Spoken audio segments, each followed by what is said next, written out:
하나님 주신 말씀은 신약성경 베드로후서 2장 20절부터 3장 2절까지의 말씀입니다. 한 목소리로 함께 하나님의 말씀 같이 받기를 원합니다. 만약 그들이 우리 주이시며 구원이신 예수 그리스도를 알므로 세상의 더러움에서 벗어났다가 다시 이것들에 얽매이고 지면 그들의 결국은 처음보다 훨씬 악화될 것입니다.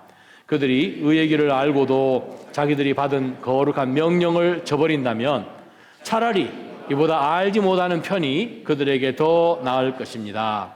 개는 자기가 토한 것을 도로 먹는다. 그리고 돼지는 씻었다가 도로 진창에서 뒹군다는 속담이 그들에게 그대로 들어맞았습니다. 사랑하는 사람들이여, 이것은 이제 내가 여러분에게 두 번째 쓰는 편지입니다. 나는 이 두 편지로 여러분의 진실한 마음을 일깨워 생각나게 하므로 거룩한 예언자들이 미리 예언한 말씀들과 주 되신 구주께서 여러분의 사도들을 통해 주신 계명을 기억하게 하려고 합니다. 아멘.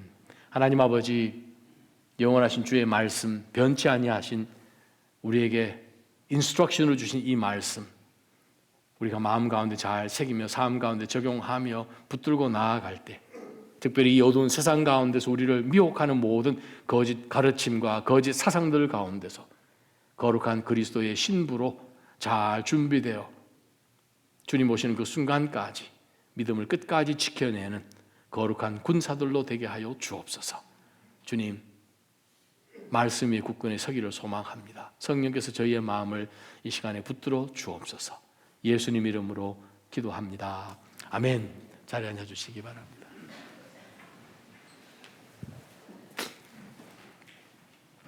계속해서 우리가 베드로후서 말씀 가운데 이단, 또 이단의 가르침, 거짓 선생들에 대한 그러한 이 특징들과 그들의 가르침과 그들의 운명들에 대해서 우리가 계속 보고 있습니다. 오늘 말씀을 묵상하면서 짝퉁 신앙을 경계해야 된다라는 말씀으로 제가 제목을 정했는데, 짝퉁이란 말은 사실 옛날에는 그런 말 없었습니다. 조사를 해보니까 90년대 후반에 그 단어가 생겼더라고요. 짝패, 짝이 맞다라는 그 단어에서 짝. 근데 짝이 원래 안 맞는 것인데 갖다 붙여보니까 통하더라. 중국말 통자예요. 그것을 붙여가지고 짝퉁이란 말이 생겼다고 그래요. 원래 안 맞는 것인데 짝을 만들어 보니까 통하더라는 거예요. 짝퉁. 근데 자세히 들여다보면 가짜니까 짝퉁이죠. 진퉁이 아니고. 우리가 거짓된 모조품을 정가를 주고 샀다면 이건 뭐 놀랄 일이죠. 어떻게 그럴 수가 있는, 이 금전적인 손해가 말이 아니지 않습니까? 고백할 게 하나 있는 것이, 예전에 서울에 있을 때 미국에서 유명한 목사님을 저희가 초대를 해서 봄, 가을에 우리가 큰 집회를 합니다만, 성령 집회에서 우리가 말씀 메인 스피커로 모셨습니다. 여러분이 너무나 잘 아시는 목사님입니다. 미국에서 가장 큰 교회 중에도 하나고, 캠퍼스 사이트가 제일 많은 교회입니다. 그 목사님 오셨는데 이제 권사님들하고 장로님들하고 이렇게 식사하는 가운데서 어느 한 분이 아주 이쁜 여성용 백을, 토트백 같은 그것을 이제 구입을 해가지고 와서 선물을 줬어요. 와, 너무 이쁘다고, 그냥 너무너무 좋다고. 제가 그 자리에 바로 앉아 있었으니까 봤죠. 아주 그냥 가죽을 꼬아서 만드는 아주 이쁜 가방이었어요. 그러다 옆에 있는 권사님이 그것을 사가지고 온 권사님한테 딱 옆에를 이렇게 찌르면, 자기야, 저거 어디서 샀어? 그러는 거예요. 왜? 아니, 너무 표신하잖아. 너무 진짜 아닌 게 편하잖아. 어디서 샀어? 막 이렇게 이제 얘기를 하니까 이태원에서 샀다는 거예요. 그래서 저 어떻게, 우리가 드렸는데 저걸 뺏을 수도 없고 어떻게 하면서 이제 그 다음에 이후는 어떻게 됐는지 하나님만 아십니다. 참 이 모조품, 거짓된 그것은 참 여러모로 우리에게 손실을 주지요. 근데 그게 그냥 단순한 금전적인 그러한 문제가 아니라 이것이 영적인 문제라 하면 이건 더 큽니다. 금전적인 잠깐 손실, 나중에 그것을 메꿀 수는 있겠지만 이것이 영적인 것이고 영원한 것이라고 생각을 해볼 때에는 진짜인 줄 알았는데 결정적인 순간에 이제는 뒤돌아갈 수도 없는 인생 끝 마무리에 주님 앞에 섰을 때 천국 문 앞에서 내가 가졌던 그것이 가짜라고 밝혀진다면 이거는 보통 문제가 아니죠. 신앙은 진솔하고 진실된 그것이 중요하죠. 진짜 안다는 것을 그냥 어설프게 아는 것이 아니라 진짜로 아는 거죠. 진짜 진품은 진짜지 않습니까? 짝퉁은, 가품은 알기는 아는데 비슷하게 생긴 거죠. 정확하게 대보면 틀리지 않습니까? 믿음이라는 것도 그렇게 출발하죠, 사실은. 이 사람을 믿을 만한가? 예수, 도대체 저 사람은 갈릴리 출신인데 갈릴리에서 무슨 선한 것이 나오리요? 라고 생각할 정도로 전혀 배제해버리는 그러한 대상인 사람을 가르침이 특별하고 자신들이 너무 익숙한 그런 랍비들의 가르침과도 전혀 다르고 권세가 있고 또한 그 가르치시는 그 말씀을 마치 증명이라도 하듯이 이적과 기사를 예수님께서 베푸실 때에 놀라운 역사들이 본 적도 없는 그런 일들이 눈앞에 벌어지는 가운데서 이 사람을 한번 믿어볼까 하는 그룹의 사람이 등장을 합니다. 자, 제가 지금 이 말씀을 드리면서 여러분의 눈을 제가 쳐다볼 거예요. 큐티를 하셨나 안 하셨나 제가 볼 거예요. 요한복음 8장을 보게 되면 한 그룹이 등장을 합니다. 20절과 21절에 예수님 말씀하십니다. 예수를 믿게 된 그들에게 라고 하시면서 예수님께서 그들에게 말씀을 가르치시는 내용이 우리가 불과 며칠 전에 묵상하는 본문이었습니다. 예수를 믿게 됐어요. 그 이전부터 예수님에 대한 이야기를 잘 듣고 지금 초막절 섬기기 위하여서 지금 성인 남성들 중심으로 해서 여러 사람이 다 모여가지고 예수님이 지난 가르침과 또 이 초막절 가운데서 예수님이 가르쳤던 그 모든 메시지를 듣는 가운데서 이분이 진짜 메시아? 이겠다, 한번 믿어보자 하는 가운데 예수님을 이제 믿게 되었어요. 우리는 믿게 되었어요. 우리 인간은 믿는 그 믿음의 본체를 우리는 하나님이 아니시기 때문에 모르지 않습니다. 예수님은 하나님이십니다. 성경은 그냥 플레인하게 사도 요한은 예수님을 믿게 된 자들에게 예수님께서 그 다음에 믿음이라는 것이 무엇인지를 설명을 21절부터 쫙 하십니다. 당신께서 이 땅 가운데 빛으로 오신 것이고 이 땅 가운데 하늘에서 내려온 떡으로 오신 것이고 물론 그 말씀들은 앞전에 나온 말씀이지만 바로 그분이 하나님이시고 아브라함이 나를 볼 때 기뻐하고 기다렸다는 그 말씀으로 쭉 해나가는 가운데 이 예수님을 믿었다라고 성경에 표현되어 있는 그 똑같은 무리가 8장 마지막에는 돌을 들어서 예수님을 때려 죽이려고 하는 폭도로 바뀝니다. 자, 그럼 여기서 던질 질문이 있죠. 이 사람들이 가졌던 믿음은 무슨 믿음이냐? 20절, 21절에 나온 예수님을 믿었던 자들, 뭘 믿었다는 거죠? 그 믿음이 어떤 믿음이었길래 예수님을 믿으려고 했는데 믿는다라고 성경에도 기록되어 있는데 아니 이 사람들이 불과 시간이 얼마나 걸렸겠습니까? 그 설교 듣는데 1시간 후에는 돌을 들어서 예수님을 돌로 쳐 죽이려고 하는 사람들이었습니다. 그렇다면 우리는 요한복음 8장 20절 21절에 나왔던 예수님을 믿게 된 자들의 그 믿음은 구원에 이르게 하는 믿음은 아니잖아요. 아마 그 사람들이 나중에 예수님 십자가에 매달아라 했던 주동자들 중에 아마 섞여 있었을 것입니다. 정말 우리는 다시 한번 이 마지막 때의 거짓 가르침, 우리의 믿음에 절대적으로 해가 되는 그러한 이단 사상, 우리 교회 안에도 얼마든지 있습니다. 교회 안에 있다고 베드로전서, 베드로후서에서 누차 얘기를 하고 있음을 우리는 지난 몇 주 동안 보아왔습니다. 영적으로 깨어있지 않으면 정말 알지도 모르는 사이에 그것이 스물스물 우리 속에 들어와서 마치 그것이 하나님의 말씀인 양 빛의 천사처럼 가장을 하여서 얼마든지 사단이 우리에게 역사하고 있음을 우리는 알아야 된다는 상황입니다. 예수님이 놀라운 메시지를 마태복음 12장에 하십니다. 마태복음 12장 말씀을 우리가 한번 들여다보면 43절, 44절, 45절입니다. 한 더러운 귀신이 어떤 사람에게서 나와 쉴 곳을 찾으려고 물 없는 곳을 돌아다니다가 끝내 찾지 못했다. 그래서 그 더러운 귀신은 내가 전에 나왔던 집으로 다시 돌아가야겠다라고 말했다. 그런데 가보니 그 집은 아직 비어있는 채로 깨끗이 치워져 있고 말끔히 정돈되어 있었다. 그러자 더러운 귀신은 나가서 자기보다 더 사악한 다른 귀신들을 7이나 데리고 와 그곳에 들어가 살았다. 그렇게 되면 그 사람의 마지막은 처음보다 훨씬 더 나빠질 것이다. 그 다음에 말씀이 중요합니다. 이 악한 세대도 이렇게 될 것이다. NLT 성경에 보게 되면 이것이 마지막 세대, 악한 세대가 경험하는 것이다 라고 말을 했습니다. 예수님이 말씀하셨으니 거짓말은 아닌 것이고 비유로 주셨으니 영적인 의미가 이곳에 있는 거죠. 거짓된 이야기를 예수님이 비유로 가지고 오시지는 않잖아요. 그러면 우리가 신앙생활을 해나가는 것이 영적인 전투 가운데 늘 놓여져 있는데 우리가 예수님을 믿는다 하는 그 믿음을 얼마든지 사탄은 이용해서 뒤집어서 우리가 바라고 하나님이 기뻐하고 보기를 원하시는 그 반대의 경우로 만들어가는 일이 얼마든지 있다는 거죠. 자, 이 사람은 더러운 귀신의 거짓의 영에 매여서 살다가 정말 놀라운 하나님의 그 구원의 은혜로 이 귀신이 쫓겨남을 당했어요. 회개한 거죠. 어떻게 보면 이제 하나님의 사람으로 살겠습니다. 하나님이 나를 구원하신 그 삶으로 살겠습니다 하고 결단을 하고 회개를 하고 쫓겨났는데 그 다음에는 팔로업이 안 된 거죠.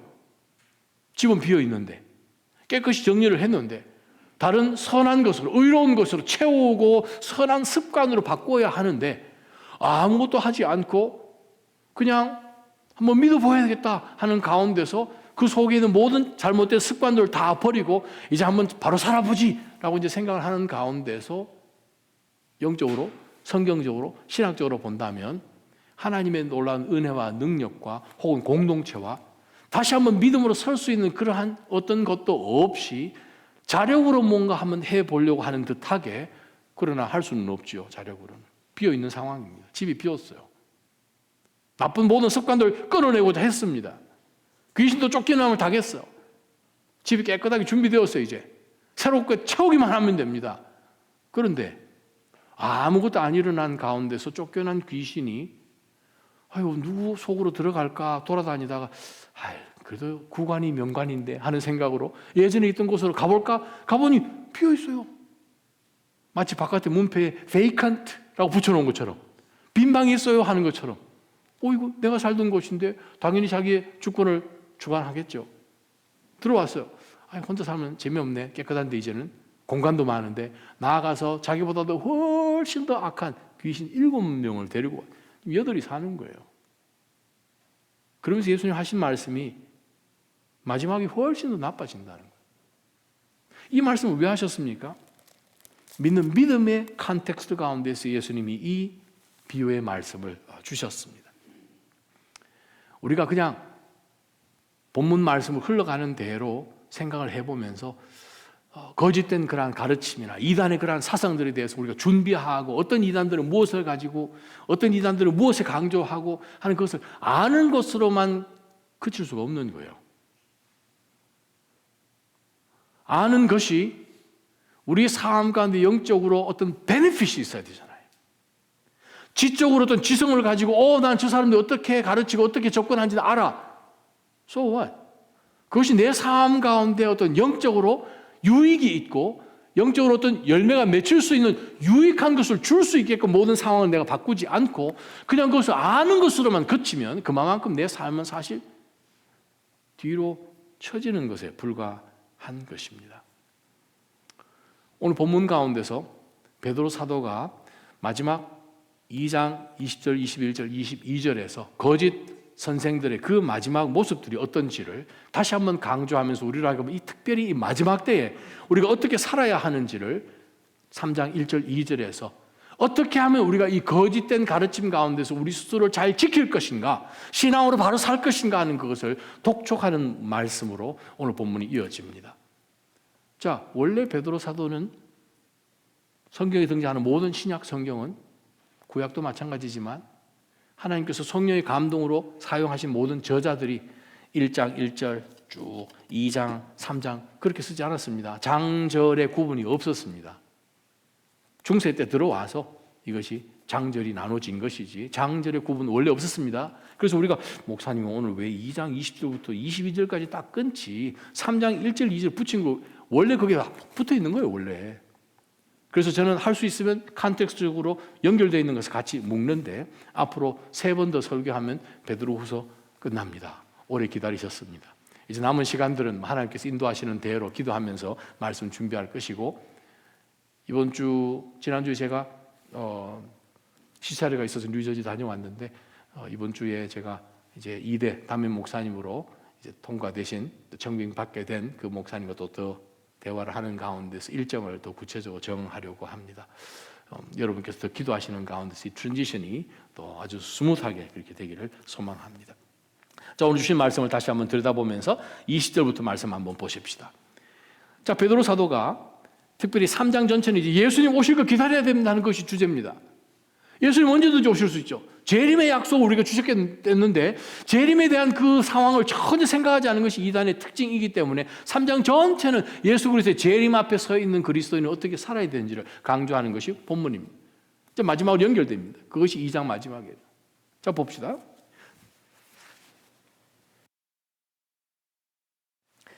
만약 그들이 거짓 선지자죠. 우리 주이시며 그들의 주가 아닙니다. 우리의 주인이시고 우리의 구주이신 예수 그리스도를 알므로 안다는 거예요. 근데 그들이 이단입니다. 알기는 아는데 이단이에요. 근데 참 희한한 것은 가끔 생각하는 것이 야고보서를 보게 되면 귀신도 하나님의 한 분이신 것을 알고 셔를 떤다는 말씀이 있어요. 귀신도 하나님을 귀신도 하나님을 알아요. 알고 그분의 능력을 알기 때문에 근데 우리는 하나님이 어떤 분이신지를 아는데 우리는 안 떨어. 그거 참 미스테리입니다. 두려워하는 것이 없는 거예요. 그럼 우리가 아는 게 이게 무슨 아는 것인가라고 생각이 들 때도 있습니다. 자, 아는 것으로 구원받을 수 없습니다. 아는 것으로 성화된 삶을 살아갈 수 없습니다. 그 알미라는 것이 무엇인지는 오늘 본문은 분명하게 다시 한번 우리에게 선을 긋습니다. 자, 예수 그리스도를 알긴 아는데 그 알므로 세상의 더러움에서 벗어났어요. 이렇게 사는 것이 아니다. 벗어났는데 다시 마치 예수님의 비유처럼 이것들의 앞에 더러움입니다. 원어 성경 보게 되면 더러움이 복수로 되어 있어요. 더러움들. 다시 이 더러움들에 얽매이고 지면 졌다는 거예요. 그들의 결국은 처음보다 훨씬 악화될 것입니다. 그들이 의의 길을 알고도 또 암입니다. 똑같은 말이죠. 의의 길을 알고도 자기들이 하나님께로부터 받은 거룩한 명령을 저버린다면 알아요. 성경 어디에 있는지도 알고요. 암송도 해요. 근데 그것을 저버린다면 차라리 이것보다는 아예 애시당초 알지 못하는 편이 그들에겐 더 나을 것입니다. 라고 성경은 우리에게 말씀합니다. 와우, 진짜 그렇습니까? 네, 진짜 그렇습니다. 마태복음 12장 우리가 본 말씀, 누가복음 11장 26절, 누가복음 12장 47절 48절 예수님 말씀이에요. 본문들 보게 되면 믿음에 대한 본문 가운데서 예수님이 하신 말씀, 우리를 하여금 많이 알게 하여서 하나님이 더 많은 은혜를 주셨는데 하나님 앞에 돌이키는 사람들에게는 하나님이 더 많은 것을 요구하십니다. 또 하나님을 알지 못하여서 그들의 상식과 이성 이런 것이 중심이 되어서 판단하는 자들과 하나님 앞에 나아가려고 하는 그러한 자들을 미혹의 길로 오히려 끌어당기면서 정말 사탄의 앞잡이처럼 역사하여서 끝까지 하나님을 대항했던 그 자들에 대한 하나님의 심판은 요한계시록에서 봐도 등급이 다릅니다. 똑같은 지옥이긴 해도. 이것을 우리가 보면서 마지막은 차라리 알지 못하며 하나님 앞에 심판받는 것이 더 나을 것이다 라고 할 정도로 거짓 가르침은 정말 우리가 정신 차려야 되는 것을 우리가 말씀 가운데 봅니다. 22절에 솔로몬의 그 잠언을 인용하여서 개는 자기가 토한 것을 도로 먹습니다. 우리가 개 자기 으악 해놓고 먹는 거 본 적 최소한 한 번은 있으시죠?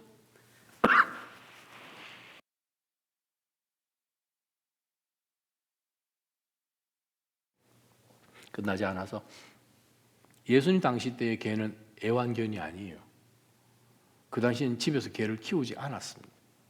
그 개는 야생개고 그냥 쓰레기더미에서 사는, 사람도 공격하고 그냥 이게 짐승인지 뭔지 모를 만큼 그런 개였습니다. 그걸 생각해 보면 우리가 요즘 키우는 개랑 집에서 반려견이라는 표현을 쓰잖아요. 요즘 개라고도 하지 않죠. 반려견. 그 당시 개, 이건 뭐 유대인이든 이방인이든 개는 무조건 저주하고요. 아주 그냥 모독적인 그러한 대상으로 사용할 때만 개라는 표현을 쓰죠. 개가 바뀝니까? 하기야 뭐 텍사스나 이런 곳에 가면 개가 다니는 대학도 있습니다. 도 칼리지. 졸업식도 있어요. 제가 졸업식 가봤잖아요. 학사 뭐 씌워주진 않는데, 어이구야, 이거 뭐 교육하고 난 다음에 그럼 이거 뭐 박사입니까? 뭡니까? 내가 물어봤는데, 강아지들이, 개들이 다니는 대학도 있어요. 그러면 본성이 바뀝니까? 졸업하고 나면 집에 와서 나이프와 포크를 들고 식사를 합니까? 아니죠. 안 바뀌어요. 풀어놓으면 그 속에서 지난 수천 년 동안 하는 그 DNA를 갖고 똑같은 일을 하는 거죠. 그래서 개는 아무리 에듀케이션을 하여도 주인만 없으면 악 해놓은 거 얼마든지 다시 먹습니다. 뭐 자기가 싼 똥을 먹는 것도 많이 보셨잖아요. 자, 돼지는 어떻습니까? 요즘 집에서 돼지를 키우는 분들도 많이 있으시던데, 돼지 겉은 아무리 깨끗하게 씻어도 속에는 돼지입니다. 그러한 가운데서 그가 풀어놓으면 잠깐 끝에 그냥 향수도 부르고 해서 그냥 아주 냄새도 아주 이쁜 그 돼지인데 바깥에 내놓으면 그냥 진창에 가서 그냥 뒹구는 걸 너무 좋아하는 거예요. 왜? 그렇게 창조된 걸 어떻게 할 거예요? 자, 여기에서 사도 베드로가 거짓 선생들을 뭐로 비유를 했는가 하면 개와 돼지 같은, 우리 1장에 나왔던 것처럼 정말 이성 없는 짐승이라는 표현이 나왔죠. 바로 그러한 모습을 우리에게 보여진다는 사실입니다. 사단은 어떻게 해서든 우리로 하여금 정말 우리 인간 본성을 따라서 행동하게끔 만드는, 바로 하나님께서 모든 창조물보다도 높게 창조해 놓은 그 인간이 그냥 개와 돼지 같은 그러한 수준, 특히 동양적인 그러한 사상 속에서는 개와 돼지 밑으로 막 내려가잖아요. 언제 그렇습니까? 자기 몇 학번이야? 자기 몇 년생이야? 무슨 띠네? 그럼 우리가 그냥 바로 그 순간에 우리는 시비간지 밑에 있는 이 짐승들 밑으로 들어가는 거예요. 줄 서 했을 때 저는 토끼띠 다 뭐야? 토끼 밑으로 들어가는 거예요. 원래는 뭡니까 했더니 뭐 블루 스네이크 뭐 그렇게 얘기하더라고요.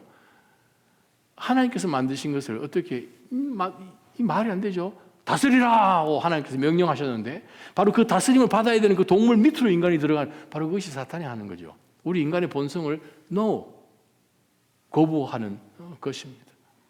우리가 오늘 이 말씀을 보면서 이 거짓 사도들이, 거짓 선생들이 우리에게 정말 도전을 주면서 우리로 하여금 어떻게 해서 진리 가운데 벗어나게끔 하는 바로 그 가르침을 우리는 끝까지 경계하며 지켜야 합니다. 바로 그것이 무엇입니까? 거짓의 길을 피해야 된다는 거예요.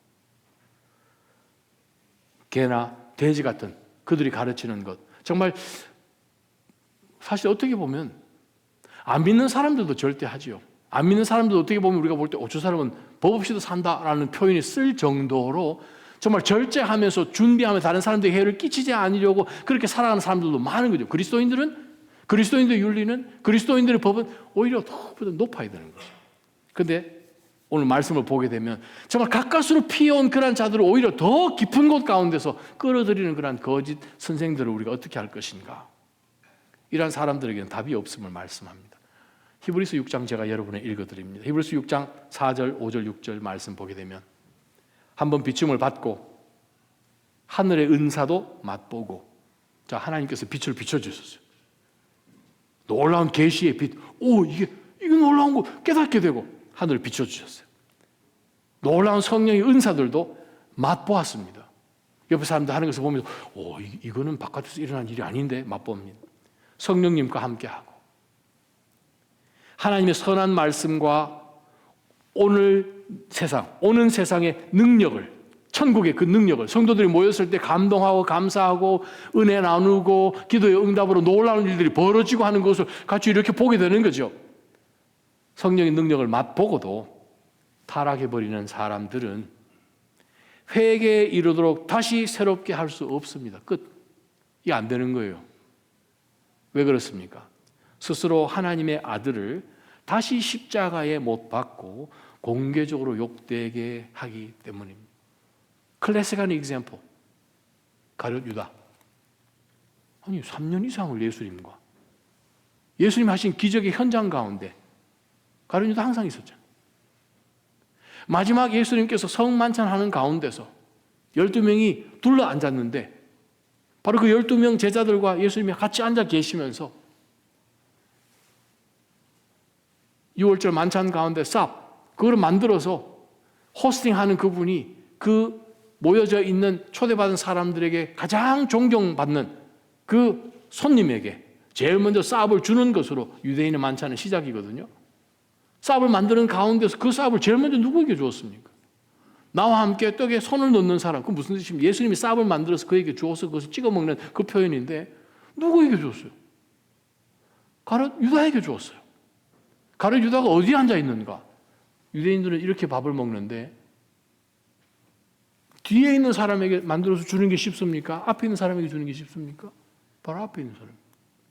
그런데 예수님의 품에 누워 있는 사람은 사도 요한이라고 얘기했습니다. 그러면 이 사람의 머리가 이렇게 있는데 앞 사람 먹으라고 이렇게 주는 게 좋습니까? 아니면 여기요 바로 뒤에 있는 사람 주는 게 제일 쉽습니까? 바로 뒤에 있는 사람에게 주는 게 제일 쉽거든요. 가장 존경받는 자리, 섬기는 이 호스트가 만들어서 주는 자리, 그 자리에 가룟 유다가 앉아 있었어요.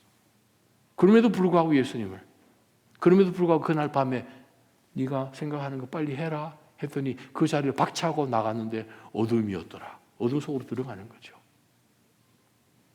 아니 어떻게 그런 일이, 하나님의 아들이신 그분이 오셔서 말씀을 전하셨지만 그는 비침받은 정도가 아니라 하나님의 그 임재에 있는 그 한가운데 있었지만 그는 이미 예수님께서 요한복음에 그는 사탄이다라고 말씀하신 것을 우리는 봅니다. 그럼에도 불구하고 예수님 끝까지 그를 계속해서 말씀을 하는데 구원이 안 되는 것이죠.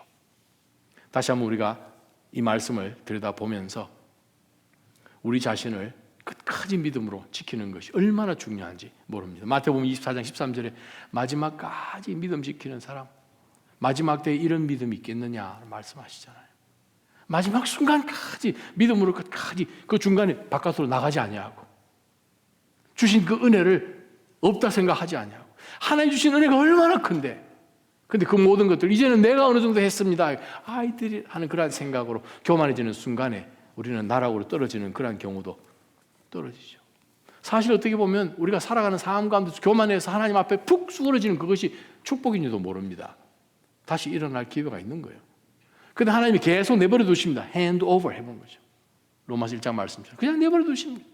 그러다 보면 끝까지 가서 이제는 돌이킬 시간만큼 주어지지도 않으면 그거는 정말 엄청난 손실이 아닐 수가 없습니다. 모든 것은요 하나님의 은혜입니다. 나 자신도 우리의 자녀들도 하나님의 은혜인 것이죠. 우리가 똑똑하여서 우리가 다른 사람보다 더 뭐해서 하나님의 은혜입니다. 그것을 놓치지 않는 것이 사실은 믿음입니다. 그것이 신앙이고 하나님을 알이라는 것이죠. 어느 한순간에 내가 당신을 아는데 내가 그보다도 더 기가 막힌 방법 얼마든지 인생 이렇게 살아도 되는데 왜 우리가 그렇게 살지? 하는 가운데서 우리가 벗어나게 되면 그거는 하나님으로 은혜로부터 벗어나는 것이 되죠. 신앙이라는 것은 끝까지 가는 것입니다. 중간에 때로는 가끔 개 같은 성질도 나오고 돼지 같은 미련한 것도 나오지만 그럼에도 불구하고 또 하나님 내가 이랬습니다 하고 회개하고 또 돌아오고 오는 가운데서 우리가 믿음을 끝까지 지켜야지. 믿음이 어떻게 되냐 계속해서 상승 곡선을 그으면서 성장하는 그리스도인 성경에서도 몇 사람 안 나옵니다.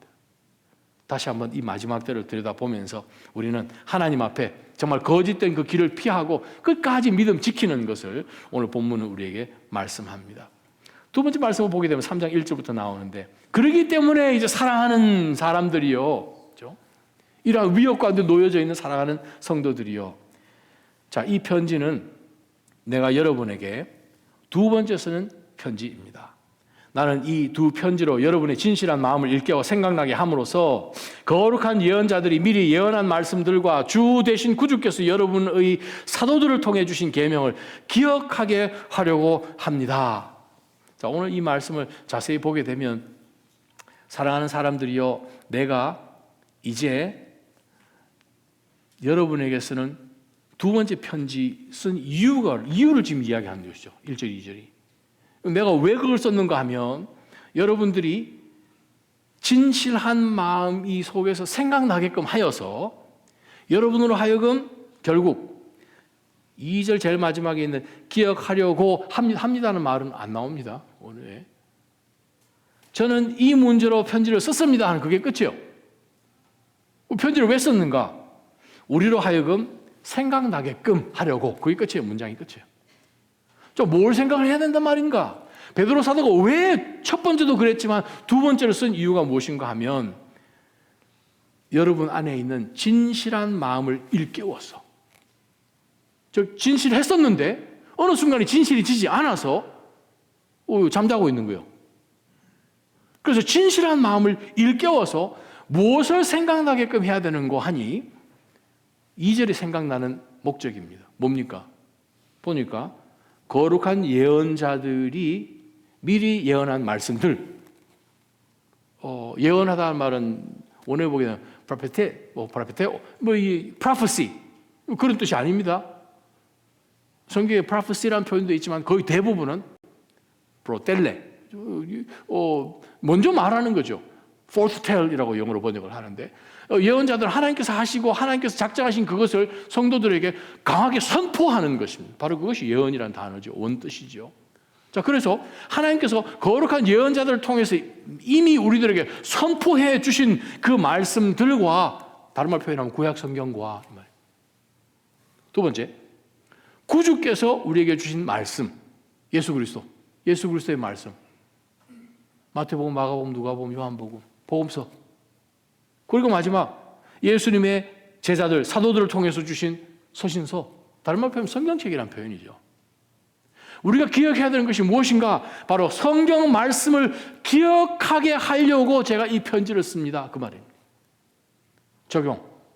우리는 이 마지막 때를 살면서 하나님께서 우리에게 정말 감사하게 성경책을 주셨습니다. 가정의 가족 숫자 이상으로 성경책을 가지고 있습니다. 하나님의 말씀을 여러분 정말 가까이 묵상하시기를 축원합니다. 큐티 하시기를 축원합니다. 아멘. 다시 한 번만. 큐티 꼭 해주십시오. 아멘. 이제 셀 예배 시작합니다. 큐티 안 하고 참석하는 영혼이 없게 하여 주옵소서. 하나님, 큐티 하셔야 됩니다. 내가 살려고요. 큐티 안 하면 어떻게 됩니까? 그냥 어설프게 하는 거예요. 선무당이, 자, 빈칸을 채우십시오. 갑자기 목사가 선무당 얘기하면 이상한데, 선무당이 사람 잡는다. 이상하게 아는 것이 사람 잡는 거예요. 먼저는 자기를 잡고 다른 사람 잡는 거죠. 어설프게 알지 말기를 축원합니다. 귀신들이, 사탄이 알고 있는 그 암, 지금 거짓 선생들이 알고 있는 암, 그 암 가지고 그들에게 유익합니까? 다시 한번 하나님의 말씀을 우리가 묵상하고 암송하고 주야로 그것을 들여다보고 그 말씀이 늘 생각나게끔 묵상하시기를 축원합니다. 요즘같이 얼마나 좋은 시기입니다. 요한복음을 묵상하니요. 복음서 가운데 요한복음이 사실 읽기는, 신학은 제일 어려워도 읽기는 제일 쉬운 복음서거든요. 이야기도 많고 재밌고, 그것을 통해서 다시 한번 예수 그리스도 누구시고 그리스도의 사람으로 믿는다는 것, 특히 요한복음이 가르치는 것이 주제가 하나지 않습니까? 다른 복음서와 다르게 믿는다는 단어를 제일 많이 사용한 복음서. 그러면 믿음이 무엇인지 다시 한번 내 삶 가운데 그것을 다시 한번 정의해보는 시간처럼 생각을 해서 내 믿음이 과연 이러한 믿음인지를 한번 들여다보는 바로 그러한 시기가 되기를 주님의 이름으로 축원합니다. 특별히 여러분 이 말씀 보게 되면 재미난 단어가 있어요. 1절 제일 마지막에 보게 되면 진실한 마음, 이것이 진실하다는 단어가 사실 신약성경에 굉장히 많이 나오는데 딱 이 말은 신약성경 전체 두 번밖에 안 나옵니다. 빌립보서 한번 나오고 여기 딱 나온다. 이 단어가 무슨 단어길래? 네, 이 단어는 정말 희한한 단어입니다. 진실한 마음, 진실하다는 그 의미가 원래 아니에요. 그러다 보니까 어떤 성경, 영어 성경은 wholesome 그렇게 번역도 합니다. 에일리, 크레노스 그 두 단어 합해진 단어예요. 에일리는 태양이라는 뜻입니다. 크레노스, examine, judge라는 단어입니다. 이게 무슨 뜻이야? 그 두 단어가 붙었어요.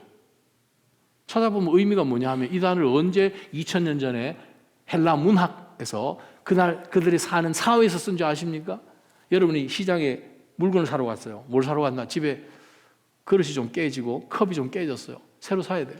시장에 가서 이제 그릇도 사고 쟁반도 사고 했는데 그 당시 사람들이 상인들이 좀 나빴어요.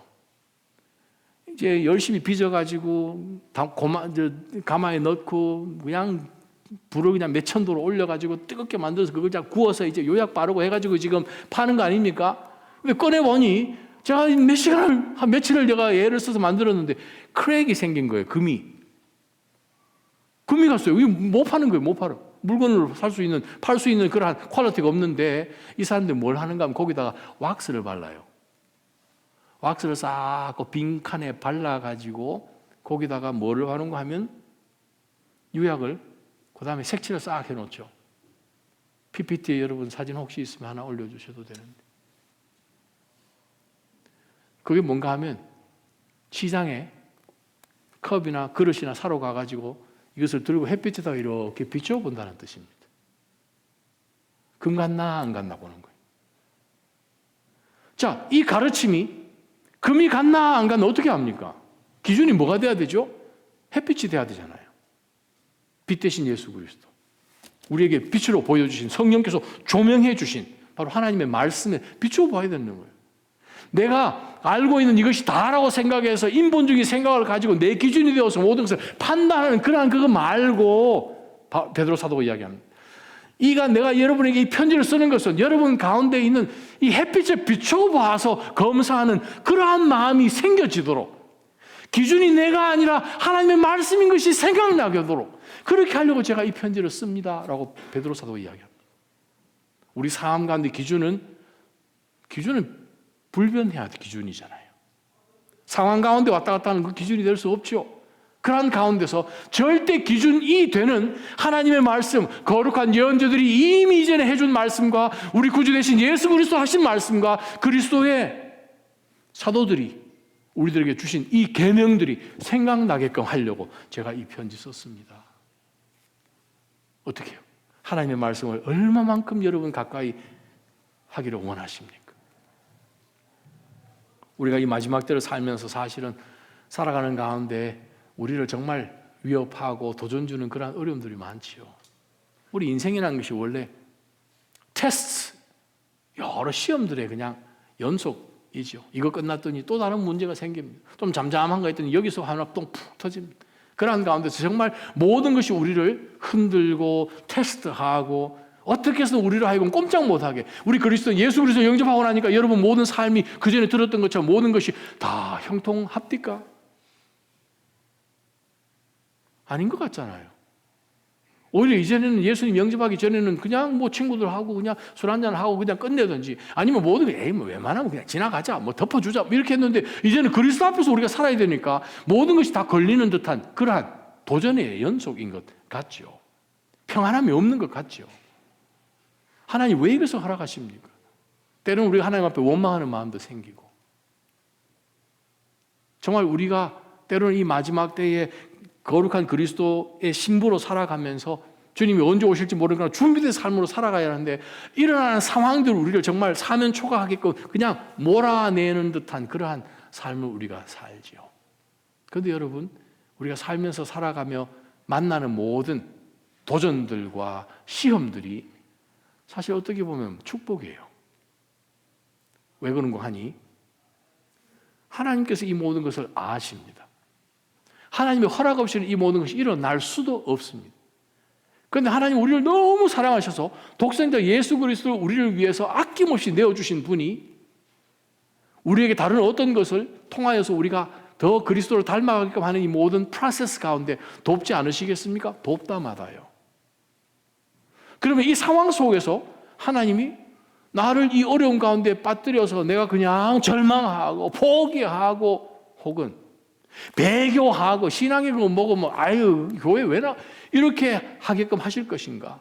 그렇지 않지요. 우리가 소망이 있어요. 이런 고난이 있어도 오히려 그것이 나를 더 단단하게 만드는구나.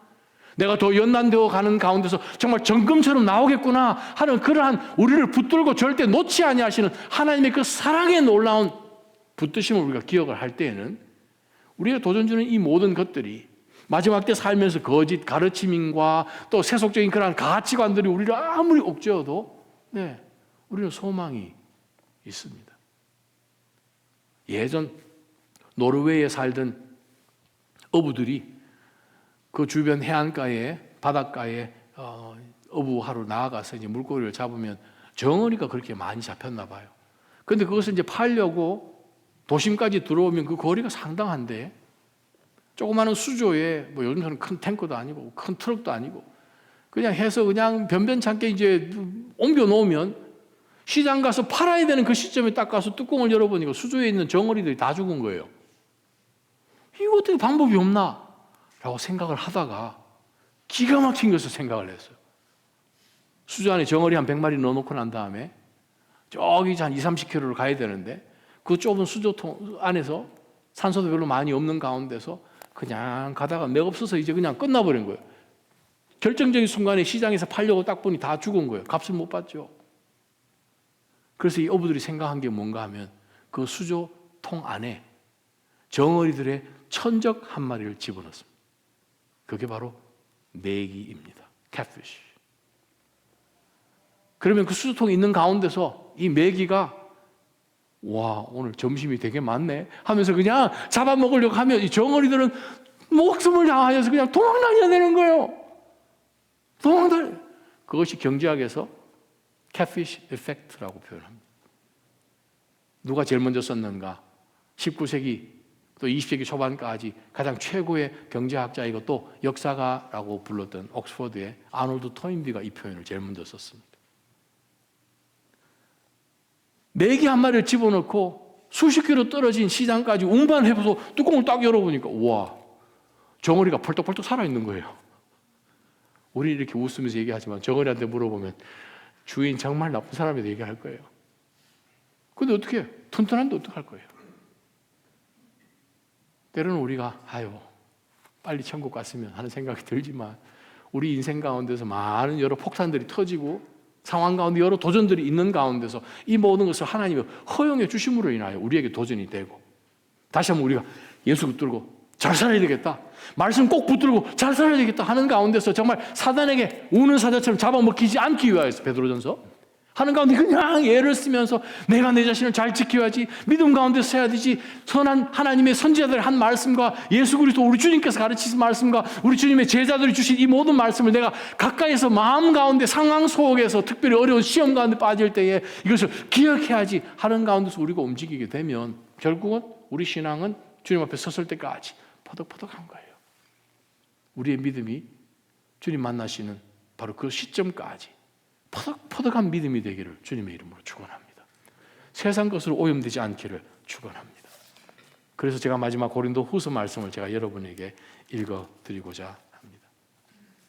고린도 후서 4장 7절부터 긴 본문의 말씀인 것처럼 보이는데 우리를 여기다가 적용을 해서 한번 말씀을 천천히 한번 읽어보십시다. 우리는 보배이신 예수 그리스도 이 보배를 늘 깨어지고 연약한 이 질그릇에 가지고 있는데 그 이유는 능력의 지극히 큰 것이 질그릇 우리가 아니라 하나님에게 있다는 것을 보여주려는 것입니다. 그러므로 우리는 사방으로 환난을 당해도 절망하지 않고 답답한 일을 당해도 낙심하지 않습니다. 핍박을 당해도 버림받지 않고 넘어뜨림을 당해도 망하지 않습니다. 우리는 항상 예수의 죽으심을 몸에 짊어지고 다니지요. 그 이유는 예수의 생명 또한 우리의 죽을 몸에 나타나게 하려는 것입니다.